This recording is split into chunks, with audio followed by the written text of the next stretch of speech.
Welcome to the Jack Mountain Bushcraft Podcast, episode 73. Welcome to the Jack Mountain Bushcraft Podcast with your host, Jack Mountain Bushcraft School founder and Master Maine Guide, Tim Smith. I'm your host, Tim Smith. I'm a registered Master Maine Guide, and in 1999 I founded the Jack Mountain Bushcraft School. We help people become more skilled, more knowledgeable, more experienced, and more confident outdoors by using traditional skills, a few simple tools, and field-based experience. Whether you're looking to go from city slicker to competent outdoor professional, want to experience a remote expedition, or just want to learn a few new outdoor skills, we've got you covered. You can check out the show notes to this and all of our podcasts at blog.jackmtn.com. When you're there, click on the podcast button. And if you enjoy the show, please leave us a review on iTunes. Lastly, the best way to keep up with our programs and trips is to join our email newsletter, and you can do that at jmbnews.com. Hello and welcome back to the Jack Mountain Bushcraft Podcast, episode 73. It's Saturday, the 27th of July. I am seated in the guide shack, joined by my three friends here from one side to the other, although it doesn't really matter because they can't see what order we're in. Let's start with Brian Manning. How you doing, Brian? Hi. Brian hails from upstate New York. The Hudson Valley, is the proprietor of Snowwalker Outdoors. Yes, sir. Yes, sir. Next to Brian, we've got Darrin Baird all the way from Tennessee. Yep. And Darrin, you're an active Instagrammer. Yeah. What's your Instagram? East Woodland Survival. Awesome. And I'm not sure who this is. I can't tell if it's Blake Towsley or Bucksaw Jenkins? Bucksaw Jenkins. Could be either. The immortal. Could be either. Could be either, yeah. So yeah, we just wrapped up a week going over traditional canoe skills of northern Maine. I think we're all a little bit sore. We lucked out in that we've had some ridiculously hot and humid weather this summer, but this week, highs in the 70s, lows in the 40s. So just about the perfect week to be out on the trail. I think it's 54. There's a certain number that when you cross it, the mosquitoes go to sleep. And it might be 54 degrees Fahrenheit, but we were below that. Quite a few mornings we woke up to no bugs, which is sort of glorious in northern Maine in the summer. Yeah, they're pretty terrible. Absolutely. And the days we didn't, the bugs were absolutely awful. I swear, yesterday, coming down the river, there was one point where at one moment I was being bit by 3 mosquitoes, 6 deer flies, and a horsefly. Yeah, you're trying to come down a rip pole, and in one hand's on the pole, the other one's slapping horseflies off your legs. Jeff Butler has a funny story. He and I, in 2003, we were on the Allagash, and I had a pair of overalls on.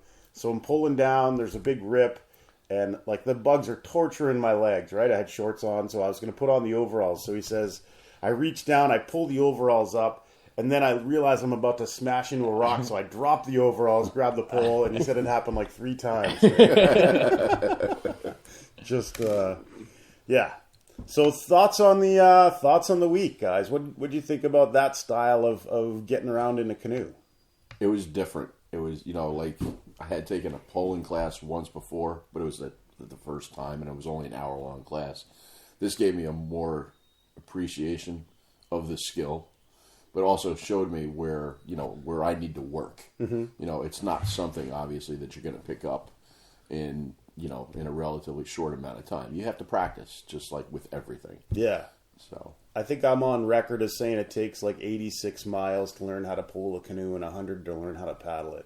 So yeah, you get the instruction, but then it kind of boils down to miles.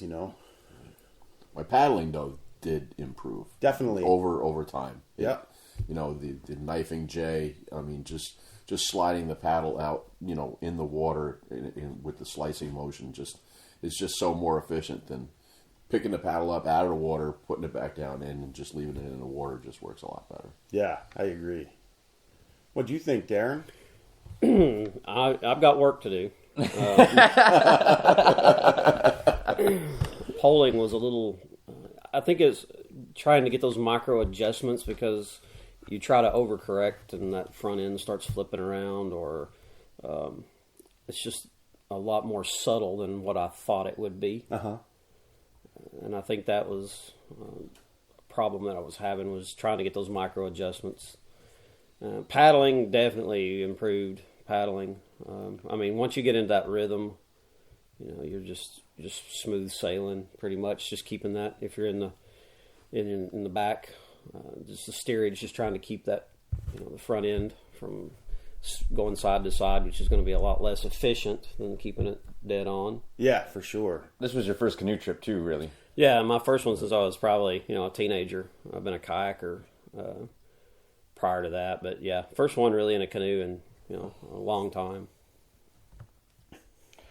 Myself. Well, where do I start? Well, when I came to out east, I said to myself, Bucksaw, you need to become a canoeman. You were out west and you became a hunter and a trapper. Now you're out east, so you need to pick up that way of life. And thanks to Tim Smith and Christopher, I think I'm well on my way from our first trip down the Bonnie, where we made it, but watching a couple guys in some boats with a pole just slide on by while I was dragging a 16-pound canoe and a bunch of crap in it through the water. You had crap in your canoe? Oh, yeah, big pile of it. And yeah, so it was real interesting kind of going through those rips and getting the feel for how easy it is to pull. You're standing up, you can see all the obstacles in your way, and you can just stop at them, move around them. I don't know if it's kind of like the game Frogger from the arcades. You know what I mean? You can move up, move back, side to side. Yeah. That's kind of how I was seeing it in my head. Except you're holding a pole, not a joystick. Yeah. Yeah. And you're the frog, yeah, as opposed to the guy controlling the frog. You're right. But you're controlling the boat. I think when it's done right. When I was a younger guy, I remember watching one of my mentors, Raymond Rizzi. We were on a low water Allagash trip, water about like we had it here, and I just remember watching him, and just it was almost like a dance. You know, just seeing he would just pick his line, and he was so good at it, so adept, had so much experience. Like he could make the canoe move just by like slight movements of his hip. Yeah. So pick a long straight line with some micro corrections just by shifting his weight. And I remember he'd put his pole down once and go 200 yards. I'm slamming my pole into the rocks every 6 inches, overcorrect. And I just remember thinking that is something of beauty, and that's something that I really want to aspire to, right? That's exactly what I thought when I seen you, Christopher, and Colin doing it on the Bonnie last year. Yeah. And it's nice because you're like a river otter because you're dancing in the rapids. Dancing in the rapids. That's what river otters do. Yeah, that's right? what river otters do. They dance in the rapids. Is that on the east side of the river, though? Or is that on the west side of the river? Oof. You don't want to go on the west side. Well, the southwest anyway. The southwest side of the Aroostics were all those rough and tumble canoe gangs. Yeah. Not like the more placid, rapid dancing river otters. Yeah. They're tough, but nowhere near as tough as the south side of the river. Oh, those gangs you don't want to mess with them. Ooh. It's I always get super excited that people are interested in some of the traditional skills. So poling is one of those things that I've read maybe it reached its epicenter in this part of the world, like Maine, New Brunswick, Quebec, because of the ecology of the rivers here. In the summertime they're real low and stony. And the natives would go down to the coast in the summer and then pole all the way back up a couple 100 miles in the fall. And, I think even just trying to go upstream 50 yards in a good current with a paddle is hard. It's hard work. With a pole, it can still be very challenging, but it's much more straightforward. And you sort of know what you're into with the pole. And then, with the advent of more logging roads and the outboard motor, poling just about died. Because now people drive to the put-in, float down, take out. So there's never a real need or necessity to travel upstream. And with the advent of bumper car boats, aluminum and plastic boats where you can bang into everything, it doesn't matter. You don't have to have total control.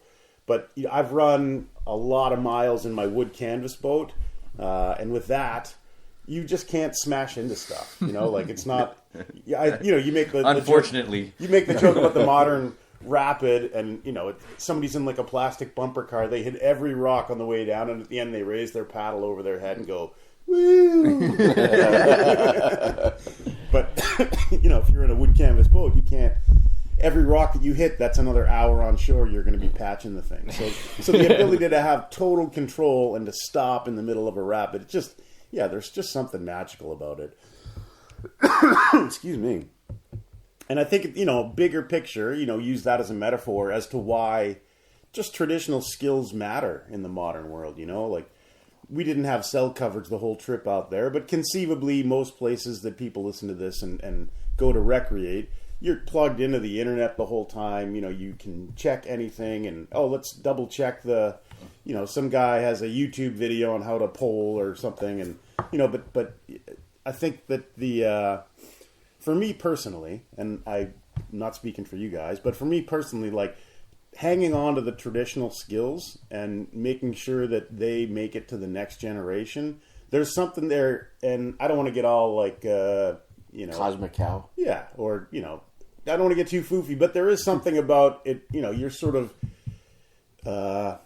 it's like muscle memory to the past, and I don't know if that sounds too out there, but it just you can sort of, when you get into that zone, when you're pulling a canoe in the woods and all that, it just feels like you belong there. There's no app for that. Right. You have to go do it. Exactly. And you're not gonna get that feeling from just like looking at a video and thinking, "Hey, I can do that. And then you go out there and then you don't do that.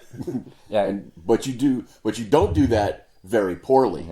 And it's more than just standing in a canoe with a stick. Yeah, because that's fly fishing. Yeah. Yeah.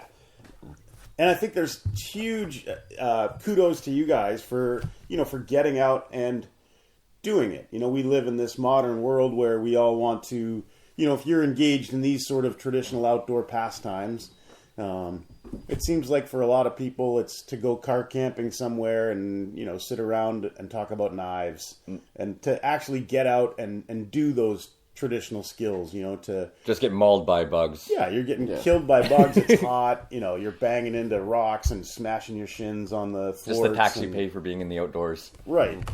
But it's not all like, sweet new knife, new ferro rod. No. Like, look at this new piece of gear. No, like, in the real world, you get out and you do it, and there's sweat, there's bug bites, occasionally blood, a lot of tears, a lot of cheap laughs. You always have to report to the admiral. Yeah. You don't want to be late for duty if the admiral's around. Yeah. He'll make you pay. That poor tater raisin man. Yeah, I entertain the guys in camp with little Dick Curlis tater raisin man, which, if you're from the greater Ashland area, for a number of years at Freem's Bar and Grill back in the day, I used to sing it a cappella on karaoke on Labor Day weekend. And your cousin Cletus would show up, right? Yeah, Cletus made the rounds last night. He sure did. Yeah. That's a scary dude, let me tell you. He's an interesting guy, but he doesn't really have anywhere else to go. He got laid off from Gill's Tire down on Route 189 in Live Oak, Florida a number of years back. And now he just kind of lives down in that old mine shaft on the back corner of the property. We call it Cletus's dungeon. You don't want to go over there after dark. No one knows what's going on. Your Justin Bieber books disappear, right? Yeah. We have two in our library cabin here. We have two irreplaceable books. Number one, the Justin Bieber biography, and number two is Out of Sync by Lance Bass. Irreplaceable. Two awesome books we got at the thrift shop in town. They're in a gun cabinet locked away. Yeah. With a special key. Special key. People, if you're going to try to look at those books, I demand rubber gloves or satin gloves. And you have to hand in a $100 deposit and a photo ID. Credit card.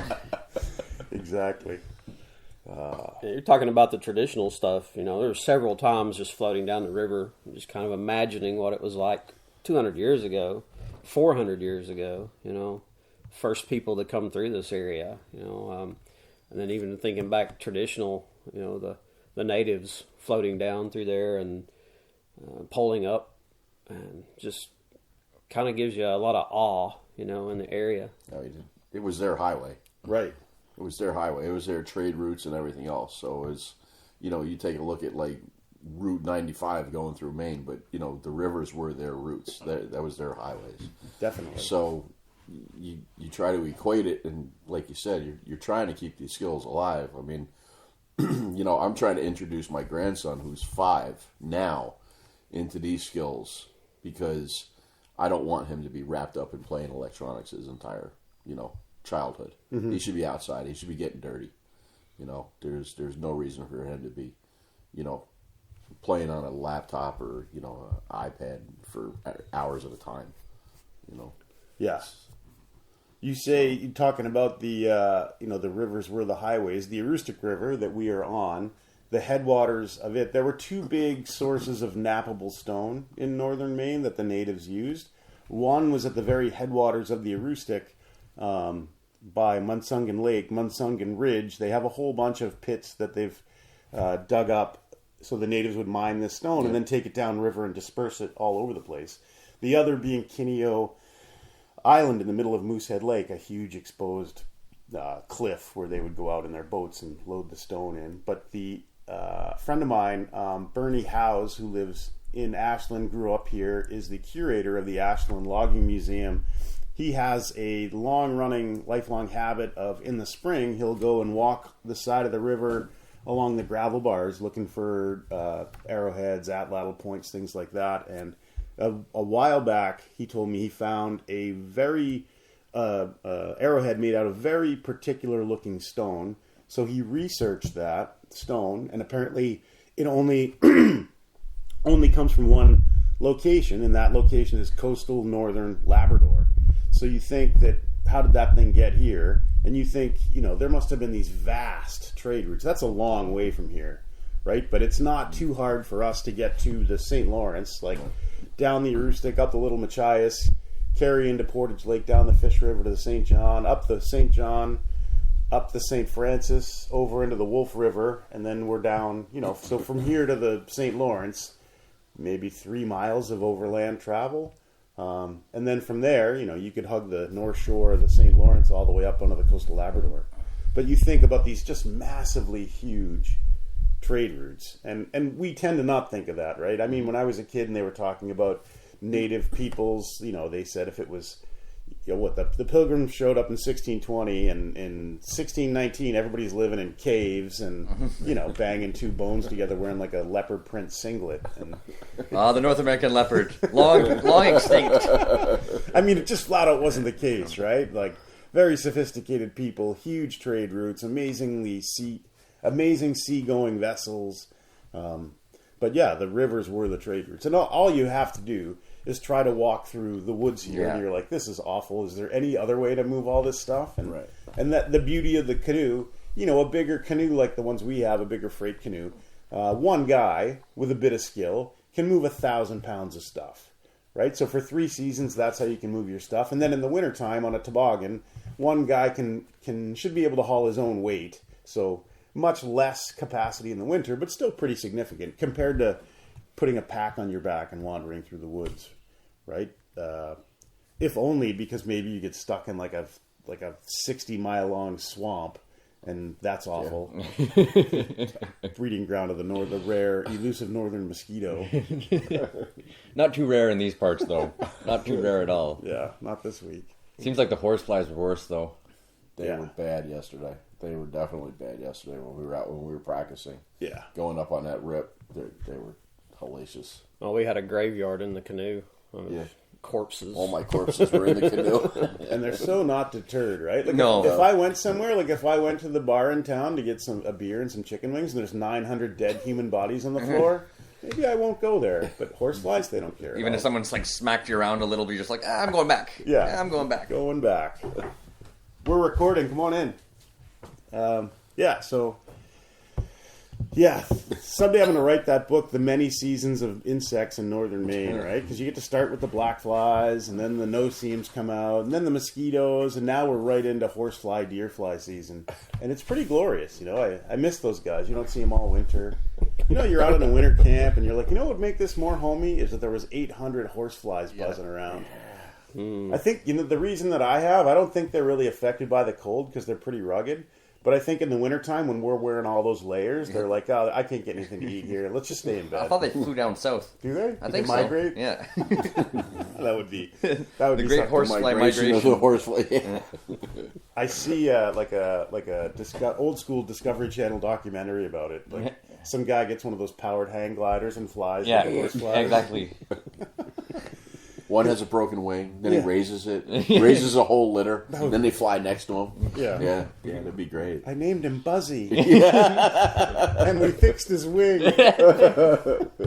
Fly and be free. Oh, yeah. Good stuff. Yeah, so any last thoughts on the week? It was just a great trip. Anyone that has the chance to come up here probably should if they want to learn how to canoe, to be a proper canoeman. Because I think without poling and lining, you can't really consider yourself a canoeman, no matter how good of a paddler you are. Yeah, I would agree. I think it makes you more versatile and able to solve problems in a remote area. Like, I think if you're going to do any sort of solo paddling in remote areas, you better have your paddling, you better have your poling, you better have your lining. At least that's what's probably saved me numerous times on solo trips. I think the first time I ran the Bonaventure in the canyon on the ledges, I was like, whoa, what's going on here? Like if I had to, you can't carry. No. There's no way to carry. You're in a canyon, and paddling it, you're probably going to dump your boat, depending on the water level, and lose all your gear. And, if you're alone in a remote place, that's bad. So, being able to line there. But and I think, too, having a bit of experience with each of the little disciplines so that you can make good decisions, like coming up, well, what are we going to do here? Yeah, where you don't have to paddle if you don't have to. Right, yeah. So, agreed. Agreed on that 100%. Yeah, you got to come to something like this in order to really get those skills and have somebody that knows what they're doing show you what you're Was doing that person wrong. here this week? Where did he go? I think he's in that mine shaft down there. I think the Admiral took him, and he hasn't been back since. But that's with any skill. I think read about it, watch it on YouTube, whatever. You're not gonna get all those little fine micro. This is what you're doing wrong. Until you actually have somebody that knows what they're doing to show you what you're doing wrong. And that helps tremendously. And there's some really good memories on the river. There's one When I had my shirt off. Oh yeah, yeah, that was really good. There's some really good memories, Just Brian and I got hung up between two rocks, and it was like perfect balancing act. We're within Organized chaos. We're within, a quarter inch of being swamped, and we balanced that thing out, and it was just like perfect magic. We should have never been in that position to begin with, but It happened. Once we got into the situation, we clicked really well together and got out of that thing in just a few seconds, and didn't get wet the entire weekend. So Nice. Like like you talk about it, like we bash YouTube or we bash Instagram or whatever, or what. I think we're equal opportunity bashers. Yeah. Right. So, but again, the thing is like you can read 100 books, and there's several. Really, really good books. We talked about Garrett's book, Beyond the Paddle. Yeah, Garrett Conover's book, Beyond the Paddle. If you're going to get a book on poling, traditional canoe stuff, what an awesome book. Awesome guy. No. Hard to find book, but get a copy of that. Right. And you can read that. You can watch it. But it's never going to happen. You're never going to have that example of what Darrin just said. You're never going to have that example of being hung up on two rocks. You can go through all that. I've read that book. I've read that book several times. There is nowhere in there that has a chapter that says, this is what you do to get out of two rocks and you're pivoting. You have to experience it. And although we were, I don't want to say that we were always in a controlled atmosphere to learn, but there were controlled atmospheres, and then there isn't controlled atmospheres. But that's why you need to come to a class like this here. You have the experience. You're imparting your knowledge to us, and you help us, and now we can build off of that. And then everything is a learning process. And Now, if you go back to that book, you can understand it better. You know what I mean? yeah, absolutely. Absolutely. Yeah, I agree. And, we do bash a lot of the modern social media, but it's awesome to get you inspired. Yes. But in order to really Appreciate it. really learn something, you got to get out and do it. And whether it's a course, whether it's fooling around on your local river, they both are good experiences. But I think my major critique with the modern world is someone will see something once and then think that they know how to do it, but they have no muscle memory, they have no experience with it. And this is where my big gripe with reality TV. You see somebody, they've seen these people do bow drills in remote situations over and over and over, but if they haven't done it, there's no way that you could replicate that. Bow drill as an example, but as a metaphor for any sort of high skill, low tech, traditional outdoor skills endeavor. But yeah, agreed. And I think one of the other thing that's sort of overlooked is just the fun you have when you go out with a group of like-minded individuals, right? I think. Yeah. I laughed all week. Yeah. A lot of good cheap laughs. Cheap laughs, real cheap. Absolutely. And that's pretty fun as well. That's pretty awesome. So I guess the only other thing to mention is that we are now, after a long lead up, we're now taking reservations for the Brush Fire Rendezvous. October, is it 11, 12, 13? 10, 11, 12? I just know it's Canadian Thanksgiving. Okay. Columbus Day weekend here. And we should note that this is not a family-friendly event, right? We're going to get a 55-gallon barrel of lard. We're going to do leg wrestling.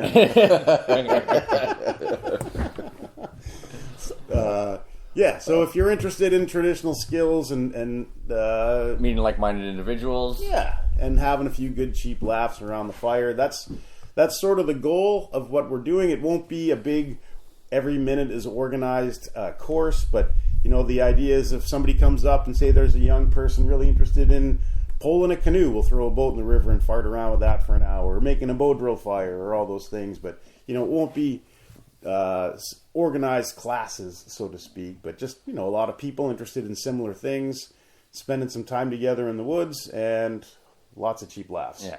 And really good food. We're going to definitely have kind of food competitions. We've got a couple of people already vying for the Liberty Cabbage title, Freedom Water, all these traditional foods of the woods, and we'll see how it ends up. So I guess we'll wrap it up. Thanks, guys, for coming up for the week and being on the podcast. Thanks for having me. Yeah, thanks for having me. Great to know you. And if you enjoyed this podcast, please leave us a review wherever you listen to them, or share it with somebody. And thank you very much for listening, and we'll hit you back later.